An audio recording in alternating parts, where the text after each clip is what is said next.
ताकि ताकि टाउको र छातीमा गोली हानेको हामीले बुझेका छैनौँ, मैले बुझेको छैन। त्यो विद्रोहलाई कतै कुनामा बसेर चिस्काउने चलाउने आँट नगर है। संसद बिउताउने हो कि भनेर आँखा चम्काउने र नचाउनेहरू हो होसियार। आज हेर्दा तिमीहरू छरिएको जस्तो देखियो चरा। हामी एक ठाउँमा छुटाउँछौँ, तिमीहरूलाई एक ठाउँमा ल्याउँछौँ, छरिनु पर्दैन, एक ठाउँमा ल्याउनु छौँ। नेपाली सेनाले जति गर्न पर्थ्यो जति गर्न सक्थ्यो त्यो गरेकै हो, जनता जोगाएकै हो। नेपाली सेनाप्रति उच्च सम्मान कायम गर्न चाहन्छु। नआउनु राजनीतिमा आइसकेपछि 5 मिनटमा को जान्छ? 5 मिनट लागोस् कि 50 वर्ष लागोस्, यो देशलाई न्याय दिने यात्रा सुरु भइसकेको छ। लाखौं छोराहरू देशभरि छन्, नडराउ।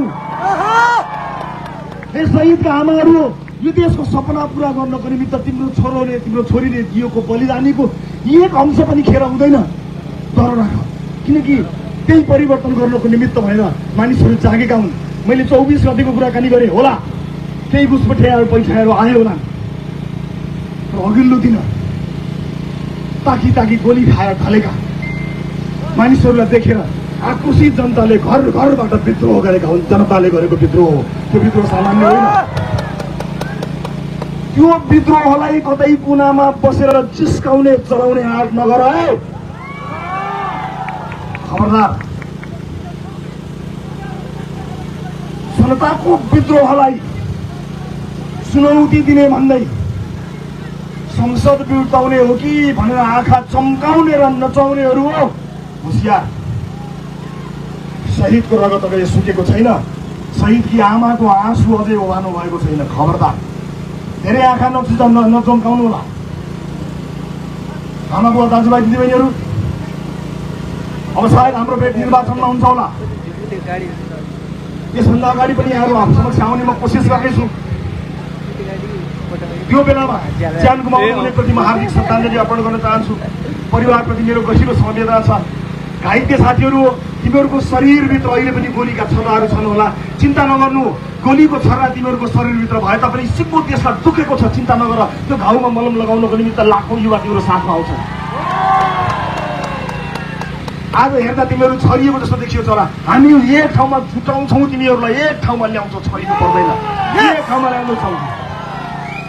केन्द्रीय अभियन्तादेखि नयाँ जति पनि साथीहरू हुनुहुन्छ सबैलाई एकै ठाउँमा ल्याउनको निमित्त राष्ट्रपाले पहल गर्नेछ। तपाईँको रवि लामिछानेले पहल गर्छ, चिन्ता नगर्नु। त्यसका लागि आफ्नो पद, आफ्नो कुनै पनि कुरा के गर्नुपर्छ, त्यसको लागि मैले आज होइन हिजै भनिसकेको छु। त्यसैले म सुरक्षा निकायका साथीहरूलाई आफ्नो दिलो ज्यानले सुरक्षामा खटिनु भएकोमा धन्यवाद दिन चाहन्छु। हो, हताहतका क्रममा कयौं प्रहरी साथीहरूको पनि ज्यान गयो, उनीहरूले शहादत प्राप्त गरे। म उहाँहरूलाई श्रद्धाञ्जली दिन चाहन्छु र सुरक्षाकर्मी साथीहरूलाई उच्च मनोबलका साथ काम गर्नलाई अनुरोध गर्न चाहन्छु। हो, हरेक आन्दोलनमा तपाईँहरू तारो बन्नुहुन्छ, राज्यले दिएको काम गर्दाखेरि तपाईँहरूलाई चोट लागेको छ, तर चिन्ता नगर्नुहोस्। आजसम्म तपाईँले भ्रष्टाचारको आहालमा डुबेकाहरूलाई जबरजस्ती सलाम गर्नु पर्यो, अब तपाईँले भ्रष्टाचारको आहालमा डुबेकाहरूलाई चाँडै सलाम गर्नुपर्ने छैन। जतिखेर यो देशमा नागरिकको सरकार, वास्तविक जनताले भोट दिएर बनेको नागरिकको भ्रष्टाचारहरू मुक्त सरकार बन्नेछ, त्यतिखेर हिजोको आन्दोलनमा तपाईँले खाएको चोटको पनि बदला त्यतिखेर लिइनेछ। सुरक्षाकर्मी साथीहरू, मन सानो नपार्नु होला, हामी साथमा छौँ, चिन्ता नगर्नुहोस्। घाउ तपाईँलाई मात्र लागेको छैन, हामीलाई पनि लागेको छ। यहाँ सुरक्षा निकायलाई बदनाम गर्ने कोसिस गर्न खोजिन्छ, कोसिसहरू गरिरहेका छन्। म सुरक्षाका सबै निकायहरूलाई उच्च मनोबलमा रहनको लागि हार्दिक अनुरोध गर्न चाहन्छु। र हिजोको दिनमा जनता बचाउँदा स्याबासी पाउनुपर्ने नेपाली सेनालाई पनि बदनाम गर्ने काम भएको छ।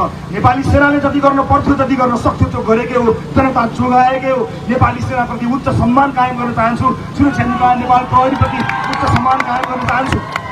राष्ट्रलाई कमजोर पार्नको निमित्त यी निकायहरूमा आक्रमण गर्न बन्द गर्नु होला। न्यायिक निकायलाई उच्च मनोबलका साथ अगाडि बढ्नको लागि अनुरोध गर्न चाहन्छु। जसले जे भने पनि हामीले विश्वास गर्ने न्यायालय नै हो। न्यायालयप्रतिको सम्मान कायम राख्नुपर्छ साथी हो। न्यायालयका बहसहरूलाई सडकमा ल्याउनु उचित हुँदैन। न्यायालयलाई सुधार्नुपर्छ, आफ्नो ठाउँमा छ, तर भएको न्यायालयलाई विश्वास गर्ने हो, न्याय दिने न्यायालय नै हो। न्यायालयप्रति पनि मेरो उच्च सम्मान रहेको कुरा पनि म आज यहाँ अभिव्यक्त गर्न चाहन्छु। र यो सँगसँगै आजको यो भन्न खोजेको छोटो हुन गएको लामो मन्तव्य यहीँ टुङ्गाउँछु। 5 मिनट बोलेर जान्छु भनेर आएको चितवनको यत्रो माया पाएपछि 5 मिनटमा पो जान्छ।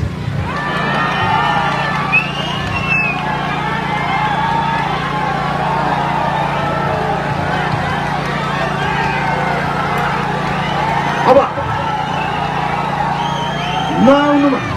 नआउनु राजनीतिमा आइहाल्यो, नआउनु राजनीतिमा आइहाल्यो। आइसकेपछि 5 मिनटमा को जान्छ?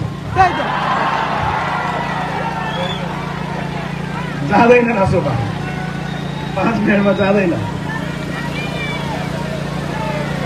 हे मेरो प्यारो चितवन, हे मेरो प्यारो चितवन, हे देवभूमि चितवन, यो चितवनले लगाएको यो गुण इतिहासले सम्झनेछ, इतिहासले सम्झनेछ। यो दिन कुनै सामान्य दिन होइन, इतिहासको एउटा महत्त्वपूर्ण पाना हो जुन जसको सुरुवात हामीले लेखिसकेका थियौँ। यही 24 कोठीमा हिजो अन्यायमा पर्दा तपाईँले एउटा व्यक्तिलाई अन्याय पर्यो भनेर तपाईँले न्याय दिनुभएको, यही 24 कोठीमा। आज यो 24 कोठी रवि लामिछानेको न्यायको लागि होइन, यो देशको न्यायको लागि खडा भएको छ र यो देशले न्याय पाएरै छोड्छ। 5 मिनट लागोस् कि 50 वर्ष लागोस्, यो देशलाई न्याय दिने यात्रा सुरु भइसकेको छ। धेरै धेरै धन्यवाद दिन चाहन्छु चितवनलाई, धेरै धेरै माया, यो निरन्तर साथ सहयोगको लागि म धेरै धेरै आशा गर्न चाहन्छु। म अब चाँडै नै प्रधानमन्त्रीज्यूलाई भेट्न चाहन्छु र प्रधानमन्त्रीज्यूलाई भन्न चाहन्छु कि चितवनका जनता सुशासनको तपाईँको यात्रामा खडा भएर अगाडि बढेका छन्। तपाईँ आँखका साथ अगाडि बढ्नुहोला। र यो पनि भन्न चाहन्छु, आँट गर्नु भएन, तर्सिनु भयो, डराउनु भयो, खुट्टा कमाउनु भयो भने हामीले त माफ गर्ला, इतिहासले माफ गर्नेवाला छैन। त्यसैले सुशासनको शर्तसहित सुशासन कायम गर्नुहुन्छ भन्ने विश्वास सहित म प्रधानमन्त्रीजीलाई चाँडै भेट्नेछु र भएका कुरा चितवनमा आएर फेरि पनि भन्नेछु। सबैजनालाई म धेरै धेरै धन्यवाद दिन चाहन्छु। अप्ठ्यारो समयमा तपाईँले मलाई आशीर्वाद दिनुभएको छ। म जेल पर्दा आफ्नो छोरो नाति जेल परे जसरी तपाईँले भाकल गर्नुभयो, रुनुभयो, आँसुका धारा बगाउनु भयो, आशीर्वाद दिनुभयो, मैले भुलेको छैन। मैले भुलेको छैन तपाईँले दिनरात प्रार्थना गर्नुभएको, मैले भुलेको छैन तपाईँले यहाँ लाठी गोली खानुभएको, मैले भुलेको छैन। मैले भुलेको छैन जेलका साथीहरू बीच सडकमा न्याय माग्दाखेरि, सुशासन माग्दाखेरि ढलेको मैले भुलेको छैन। संसदमा आउँदा हामीलाई अपमान गरेको मैले भुलेको छैन। ताकि ताकि टाउको र छातीमा गोली हालेको हामीले भुलेका छैनौँ, मैले भुलेको छैन। हस्, आजलाई यति नै। अर्को पटक फेरि आउँछु। यहाँहरू सबैको जय होस्। जय घन्टी।